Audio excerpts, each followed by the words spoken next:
Hi, Goddess of Love here again. Kamusta kayo dyan mga goddess ko? So, yan, another reading tayo today for you, all signs, no? Let's see, ano yung ayaw ni person nyo sa inyo? Ano yung pag-uugali na ayaw ni person no, sa inyo?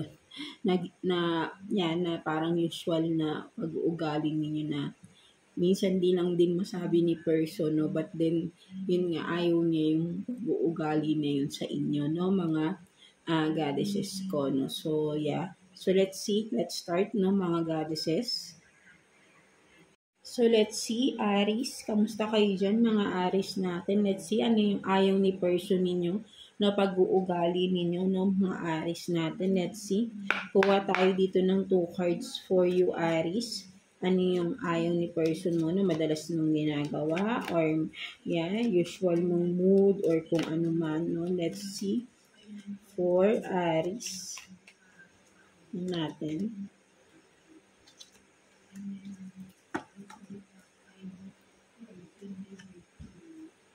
So you have this, please leave a voicemail, and then I've got superpowers. So nakikita ko dito, Aries, no, ang ayaw ni person sa iyo daw is yung, for some of you, madalas ay hindi kayo makausap, hindi kayo makontak, no, for some of you, parang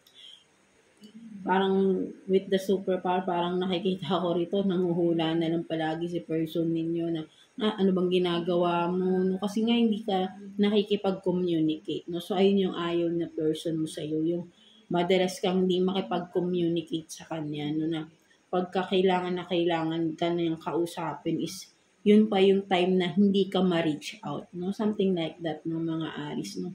So, parang kaya siguro for some of you, yung person mo parang nagiging malakas yung instinct or yung intuition dito kasi parang yun na lang yung ginagamit niya para lang malaman ang ginagawa mo, no?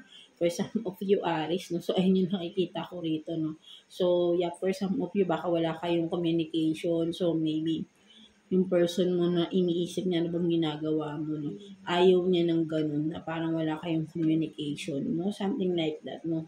Or, no, parang, yun, mas nakikita ko ayaw niya ng hindi ka nakikipag-communicate, no? Something like that, no? Malinaw na ayaw niya nung hindi ka nakikipag-communicate, no? Mga Aries natin, no? So yeah, that's it for you, Aries, no? God bless you all and thank you for watching, Aries.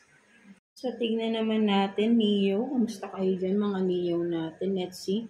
Ano ba yung mga ayaw ni person na pag-uugali ninyo ng mga Leo natin, no? So, let's see. Kuha tayo dito ng 2 cards for you, Leo. Let's see what's your person dislike traits, no, about you, no? So, let's see. Tingnan natin. For Leo.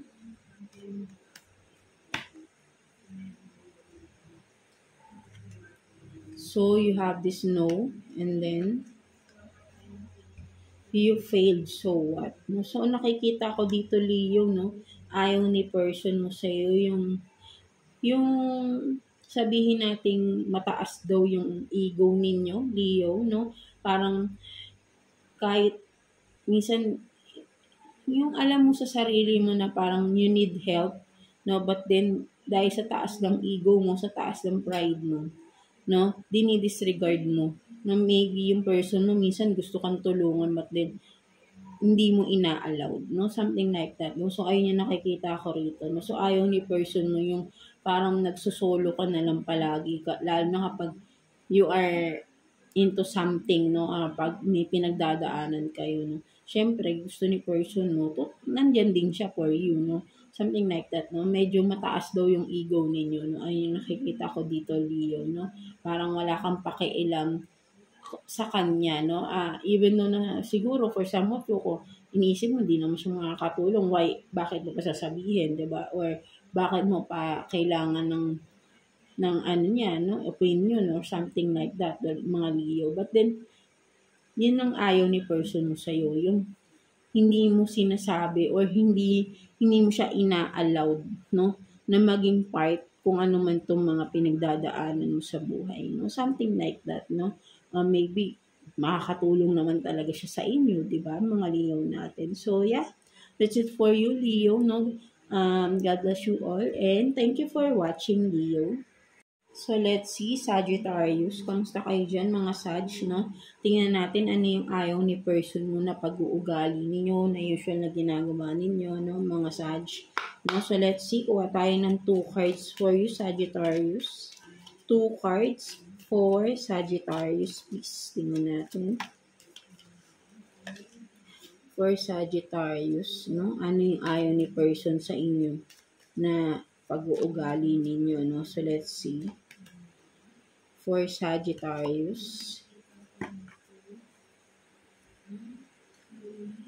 So, you have this, close your curtains, no? Close your eyes, sleep, and then fall down on the couch. No? So, sinasabi dito ni person mo, Sagittarius, no? Masyado ka raw antukin, no? Something like that, no? So, for some of you Sagittarius, no? Madalas ka daw bang inaantok, or madalas mas mahaba din yung pahinga ninyo, no? Or yung time na, yung mga time na wala kayong ginagawa, hindi productive, no? The whole day for some of you, no? Madalas parang pahinga ba kayo ng pahinga, no? So, ayun yung nakikita ko rito, no? Mga Sagittarius, no? Literally, no? Madalas daw kayong nakahiga na lang, walang ginagawa, no? Parang naiinis si person pag nakikita niyang gano'n, no? Parang wala kang, like I said, is wala kang productive, ano bang tawag dito? Yung hindi ka nagiging productive, no, sa isang araw, no? Kasi mas madalas kang tulog or nakahilata, no? Walang ginagawa, no? For some of you, no? So, ayun yung nakikita ko rito. Parang sinasabi din ni person mo, Sagittarius, no? May pagkatamad raw kayo, no? Something like that, no? So, ayun yung nakikita ko rito, no? Mga Sagittarius natin, no? So, yeah, that's it for you, Sagittarius. God bless you all, and thank you for watching, Sagittarius.